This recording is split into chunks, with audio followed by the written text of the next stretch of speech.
یہ بتانے کی ضرورت نہیں کہ ہم نے پہلے اپنے جوتے اتارے تھے۔ اس وقت تک وہ اس عورت کو مسجد کے برآمدے میں لے گئے تھے۔ فصیح احمد عقل والا جوان تھا۔ اس نے لڑائی جھگڑا روکنے کے لیے مجھے اور شفیع کو اپنے بازو سے پیچھے کر دیا۔ ہم دونوں رک گئے۔ میں نے عورت کو دیکھا، وہ جوان عورت تھی اور اچھی شکل و صورت والی تھی۔ شکل صورت کو چھوڑے، وہاں فوجیوں کو صرف عورت کی ضرورت ہوتی تھی۔ یہ عورت بری طرح رو رہی تھی اور ان دو کافروں نے اسے بازوؤں سے پکڑ رکھا تھا۔ تم مسلمان ہو؟ فصیح احمد نے عورت سے پوچھا۔ عورت نے اپنا سر زور زور سے اوپر نیچے ہلاتے ہوئے کہا، مسلمان، ہاں مسلمان۔ صحن سے اس بوڑھے کی آواز آئی جسے سکھ نے دھکا دے کر باہر پھینک دیا تھا۔ یہ مسلمان ہے، بزرگ نے کہا۔ میں مسجد میں ایسا نہیں ہونے دوں گا۔ اس بزرگ نے اتنی صاف اردو نہیں بولی تھی۔ اس نے ٹوٹے پھوٹے الفاظ میں اپنا مدعا بیان کیا تھا۔ غصے سے اس کی آواز کانپ رہی تھی۔ وہ اندر آ گیا۔ ملایا کہ لوگ اردو نہیں بول سکتے تھے۔ مجھے یہ اطمینان ہوا کہ کم از کم یہ بوڑھا کچھ نہ کچھ اردو کے الفاظ تو جانتا ہے۔ سکھ یہ سمجھا کہ ہم بھی اس جیسے فوجی ہیں اور ہم اس عورت میں حصہ وصول کرنے کے لیے آئے ہیں۔ اس نے کہا کہ یہ شکار ہمارا ہے، پہلے ہم اور پھر اسے ہم تمہارے حوالے کر کے چلے جائیں گے۔ یہ باتیں پنجابی میں ہو رہی تھیں۔ یہ کسی کا بھی شکار نہیں، فصیح نے سکھ سے کہا۔ اسے چھوڑ دو، اور دوسری بات یہ دیکھو کہ تم نے مسجد کی بے ادبی کی ہے، جوتوں سمیت مسجد میں آ گئے ہو اور پھر مسجد میں تم بدکاری کرنا چاہتے ہو۔ ہم مسلمان ہیں اور یہ ہم برداشت نہیں کریں گے۔ تم ہمارے فوجی بھائی ہو، اس لیے تمہیں ایک موقع ضرور دیں گے۔ جاؤ اے نس جائے تو۔ سکھ نے دو گالیاں دے کر اپنی دوابے والی پنجابی زبان میں کہا، تسی کتھے دے مسلے ایتھے آ بڑے ہو، وڈے آئے مسیتاں لے۔ عورت ان دونوں کافروں کے ہاتھوں میں آزاد ہونے کو تڑپ رہی تھی اور سفید ریش بزرگ الگ کھڑا پیچو تاب کھا رہا تھا اور کچھ نہ کچھ کہہ رہا تھا۔ شفیع سکھ کے بائیں پہلو کی طرف کھڑا تھا۔ سکھ کی یہ بےہودہ بات اس کے منہ سے نکلی ہی تھی کہ شفیع نے اس کے منہ پر بائیں طرف سے بڑی زور سے گھونسا جما دیا۔ سکھ کی گرفت عورت پر ڈھیلی ہوئی اور وہ دائیں طرف کو گرنے لگا۔ فصیح نے عورت کو کاندھوں سے پکڑ کر اپنی طرف کھینچا اور چھوڑ دیا۔ عورت ہندو کے ہاتھوں سے بھی آزاد ہو گئی۔ فصیح نے بڑی پھرتی سے سکھ کے منہ پر سیدھا گھونسا مارا اور سکھ 2-3 قدم پیچھے گرا۔ ہندو باہر کو دوڑا، لیکن میں نے اپنی ٹانگ کا اسے ایسا اڑنگا دیا کہ وہ منہ کے بل گرا۔ وہ ہاتھوں اور گھٹنوں کے بل اٹھ رہا تھا کہ میں نے اس کے پہلو میں بڑی زور سے کک ماری۔ وہ پیٹھ کے بل پیچھے جا پڑا۔ میں نے اس کے دوسرے پہلو میں اسی طرح ایک اور کک ماری۔ مجھے معلوم تھا کہ اب یہ آسانی سے اٹھ نہیں سکے گا۔ میرا خون ایسی بری طرح ابل رہا تھا کہ یہ خون میرے دماغ کو چڑھ گیا۔ ہندو میرے سامنے پیٹھ کے بل پڑا تھا اور اس کے چہرے سے پتہ چلتا تھا وہ کتنی تکلیف میں ہے۔ میں نے اپنا دایاں پاؤں اس کی شہرک پر رکھ کر اوپر پورے جسم کا وزن ڈال دیا۔ وہ تڑپنے لگا اور دونوں ہاتھوں سے میرا پاؤں پکڑ کر ہٹانے لگا، لیکن میں نے اور زیادہ زور سے پاؤں دبایا۔ میں نے نہیں دیکھا کہ عورت ابھی مسجد میں ہے یا بھاگ گئی ہے، نہ میں نے یہ دیکھا کہ میرے دونوں دوست کیا کر رہے ہیں۔ البتہ آوازیں ایسی سنائی دے رہی تھیں کہ وہ سکھ نائک کی بڑی اچھی طرح مرمت کر رہے تھے۔ مت چھوڑو کافر، مت چھوڑو۔ یہ آواز بزرگ ملائی کی تھی۔ مار دو ان کو، مت چھوڑو کافر کو۔ ہندو میرے پاؤں کے نیچے تڑپ رہا تھا اور میں پاؤں کا دباؤ بڑھاتا ہی چلا جا رہا تھا، حتیٰ کہ ہندو کا تڑپنا ختم ہو گیا اور جن ہاتھوں سے اس نے میرا پاؤں پکڑ رکھا تھا وہ ہاتھ ڈھیلے پڑ گئے اور نیچے کو گر پڑے۔ اس کی آنکھیں پوری سے بھی زیادہ کھلی ہوئی تھیں اور اس کا منہ اس طرح کھل گیا تھا کہ دانت نظر آ رہے تھے اور زبان تھوڑی سی باہر نکل آئی تھی۔ اس سے مجھے یقین ہو گیا کہ یہ مر گیا ہے۔ میں نے پاؤں اس کی شہرک سے ہٹایا تو اس کا سر ایک طرف ڈھلک گیا۔ کھلی ہوئی آنکھوں میں اور کھلے ہوئے ہونٹوں میں اب کوئی حرکت نہیں تھی۔ اس وقت میں نے دیکھا میرے دونوں دوستوں نے سکھ کو اس طرح مارا پیٹا تھا کہ وہ بے ہوش ہو گیا تھا اور بے سدھ فرش پر پڑا تھا۔ میں ابھی تک دیوانگی کی کیفیت میں تھا۔ میں تو بالکل ہی وحشی بلکہ درندہ بن گیا تھا۔ میرے دوستوں نے دیکھا کہ سکھ بے ہوش اور بے سدھ ہو گیا ہے تو انہوں نے اسے ٹھڈے مالنے چھوڑ دیے اور میری طرف دیکھا۔ دونوں کے چہروں پر اور آنکھوں میں خون اترا ہوا تھا۔ اس وقت ہم تینوں دوست پکے مسلمان تھے۔ دوسرا کہاں ہے؟ فصیح نے مجھ سے ہندو لانس نائک کے متعلق پوچھا۔ وہ تو مر گیا، میں نے جواب دیا اور بتایا کہ میں نے اسے کس طرح ختم کیا ہے۔ پھر اسے بھی ختم کرو، شفیع نے کہا۔ اسے چھوڑ دیا تو یہ رپورٹ کرے گا، پھر سوچ لو ہمارا انجام کیا ہوگا۔ فصیح نے کوئی بات منہ سے نہ نکالی۔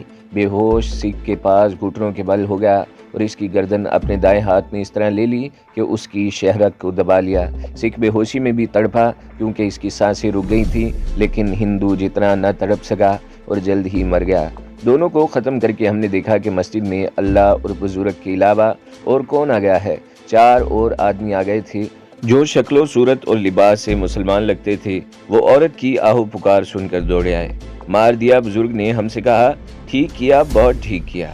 اس نے ان 4 آدمیوں کی طرف دیکھ کر اپنی زبان میں کچھ کہا۔ ان میں سے ایک آدمی دوڑا گیا اور اس نے مسجد کا دروازہ بند کر کے اندر سے چٹخنی چڑھا دی۔ وہ جو کہتے ہیں کہ قتل ایک لمحے کا پاگل پن ہوتا ہے، وہ 100% ٹھیک کہتے ہیں۔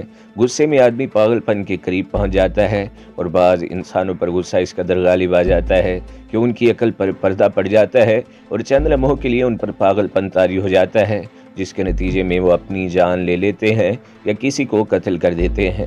ہم پر جو پاگل پن طاری ہوا تھا، اس میں ہم اپنے آپ کو حق بجانب سمجھتے تھے، اللہ کے گھر کی بے حرمتی اور اس کے ساتھ ہی ایک مسلمان خاتون کی بے حرمتی کوئی بزدل مسلمان بھی برداشت نہیں کر سکتا۔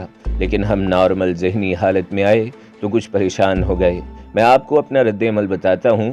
وہ یہ تھا کہ ہم تینوں نے 2 فوجیوں کو قتل کر دیا تھا اور اب ہمیں اس کی سزا مل سکتی تھی۔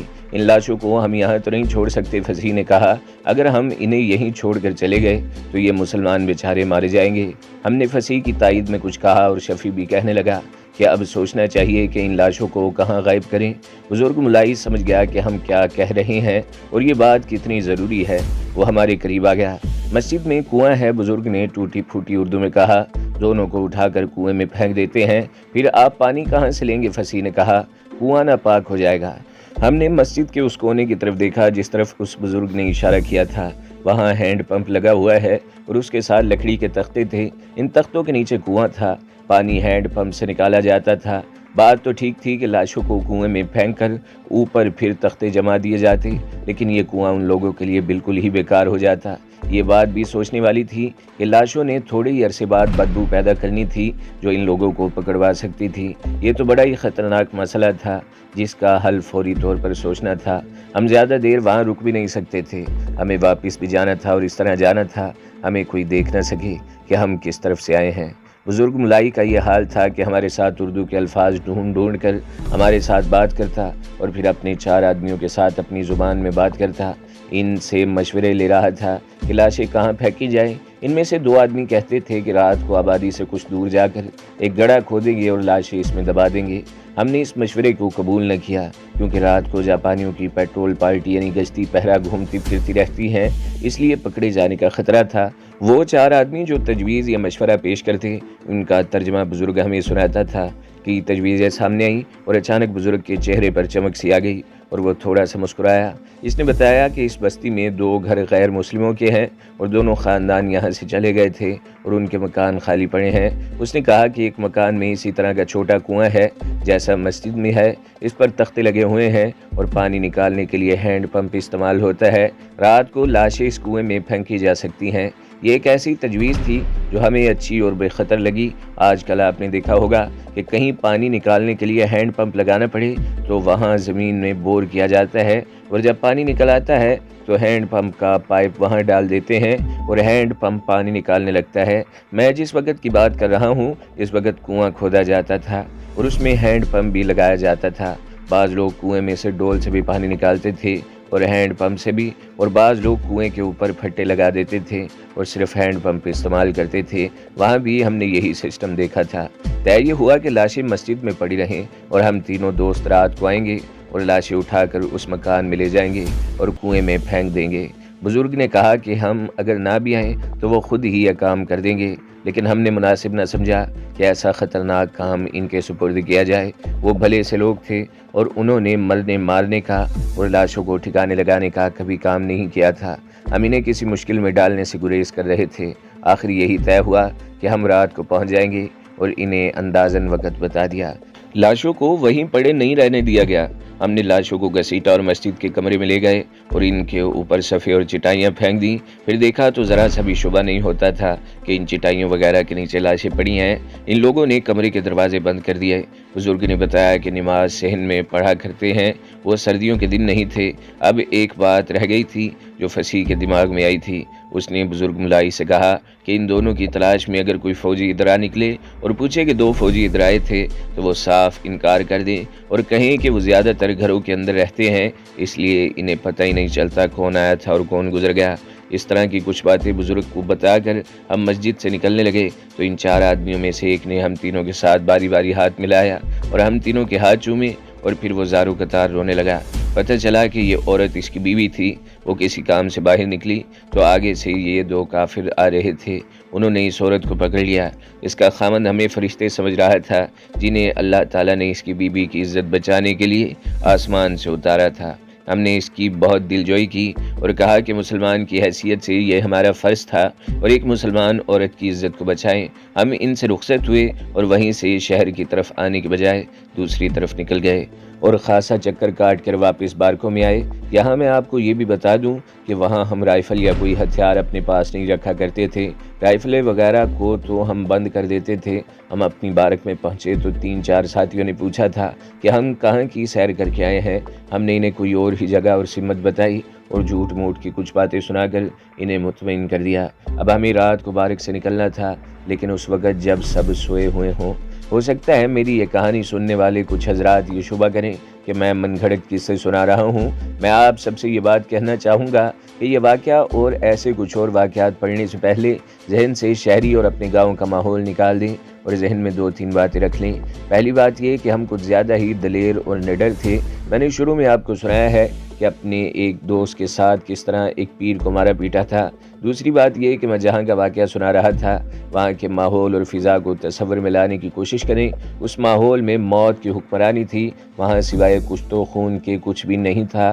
وہاں تو یہ حال تھا کہ اس خیال سے کچھ تو خون کرتے چلے جاتے تھے کہ کسی بھی لمحے ہمارا اپنا خون ہو جائے گا۔ وہاں ہمارا اپنا قانون چلتا تھا۔ اپنے قانون سے مطلب یہ نہیں کہ ہم آزاد تھے، ہمارے اوپر جاپانی تھے جو ظالم قوم تھی۔ میں آج ان دنوں کو یاد کرتا ہوں تو میرے رونگٹے کھڑے ہو جاتے ہیں اور میں سوچتا ہوں کہ اس سکھ نائک اور ہندو لانس نائک کو قتل کرنے سے پہلے میں برما کے جنگل میں کچھ آدمیوں کو قتل کرایا تھا۔ آج وہ ہمت مجھ میں آ نہیں سکتی۔ یہ بھی سوچے کہ مسجد کی بے حرمتی کون مسلمان برداشت کر سکتا ہے۔ آج میرے جسم میں وہ طاقت نہیں رہی جو جوانی میں ہوا کرتی تھی، لیکن آج بھی کسی مسجد کی بے حرمتی کی بات سنتا ہوں تو خون میں وہی ابال اٹھتا ہے جو کوالالمپور کی اس مسجد کی بے حرمتی کو دیکھ کر اٹھا تھا۔ کشمیر، بوسنیا اور فلسطین وغیرہ میں مسلمانوں کے قتل عام اور مسجدوں کی بے حرمتی کی خبریں تو دل میں مرنے مارنے کا جذبہ پیدا کر دیتی ہیں، لیکن خون پی کے رہ جاتا ہوں۔ ذہن میں ایک کشمکش شروع ہو گئی۔ کبھی تو میں خوش اور مطمئن ہو جاتا کہ میں نے اللہ کی راہ میں بہت بڑی نیکی کی ہے۔ کچھ دیر بعد اطمینان اور مسرت کی اس کیفیت میں زلزلہ سا آ جاتا اور یہ سوچ آ جاتی کہ کسی نے ہمارے مقتولوں کو آبادی میں جاتے دیکھ لیا ہوگا، اور جب پتہ چلے گا کہ دونوں لاپتہ ہیں تو ان کی تلاش میں فوجی وہاں تک پہنچ جائیں گے اور اس بزرگ کو اور اس بستی کے مسلمانوں کو ایسی اذیتیں دیں گے کہ وہ بتا دیں گے کہ ان دونوں کو کس نے قتل کیا ہے۔ یہ سوچ مجھے پریشان کر دیتی اور دل پر بوجھ سا پڑتا، لیکن اپنے آپ کو یوں تسلی دیتا کہ مر ہی جاؤں تو بہتر ہے۔ اپنے مستقبل کے متعلق تو کچھ پتہ ہی نہیں تھا کیسا ہوگا اور میں کس انجام کی طرف بڑھا چلا جا رہا ہوں۔ میں نے اپنے دوستوں کو نہ بتایا کہ میں کیا محسوس کر رہا ہوں۔ شام کو ہم تینوں نے اکٹھے کھانا کھایا۔ کھانے کے دوران ہم سرگوشیوں میں یہی باتیں کرتے رہے۔ میرا خیال ہے کہ فصیح اور شفیع بھی میری طرح کچھ گھبرائے تھے۔ ہمارے دونوں مقتول ہماری ہی بٹالین کے تھے، صرف کمپنیاں الگ الگ تھیں۔ رات 8:30 بجے گنتی ہوا کرتی تھی۔ تمام کمپنیاں الگ الگ ہوتی تھیں اور دیکھا جاتا تھا کہ کوئی غیر حاضر تو نہیں۔ اگلے روز کے احکام اور پروگرام گنتی کے بعد بتائے جاتے تھے۔ گنتی کا وقت ہو گیا اور جب گنتی سے ہمیں ڈسمس کیا گیا تو اس سے تھوڑی دیر بعد یہ خبر ہماری کمپنی تک بھی پہنچ گئی کہ فلاں سکھ نائک اور ہندو لانس نائک لاپتہ ہیں۔ پہلے تو یہ خیال گزرا کہ وہ گنتی سے غیر حاضر ہیں۔ ایسا ہو نہیں سکتا تھا کیونکہ گنتی سے غیر حاضری فوجی قانون کے تحت جرم تھا۔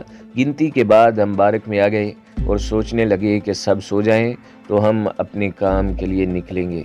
تو دوستو، اگلی قسط سننے کے لیے ہمارے چینل کو ضرور سبسکرائب کریں، ویڈیو کو لائک کریں اور بیل کے آئیکن پر بھی کلک کر دیں تاکہ ہر جو آنے والی ویڈیوز ہیں وہ آپ کو سب سے پہلے ملتی رہیں۔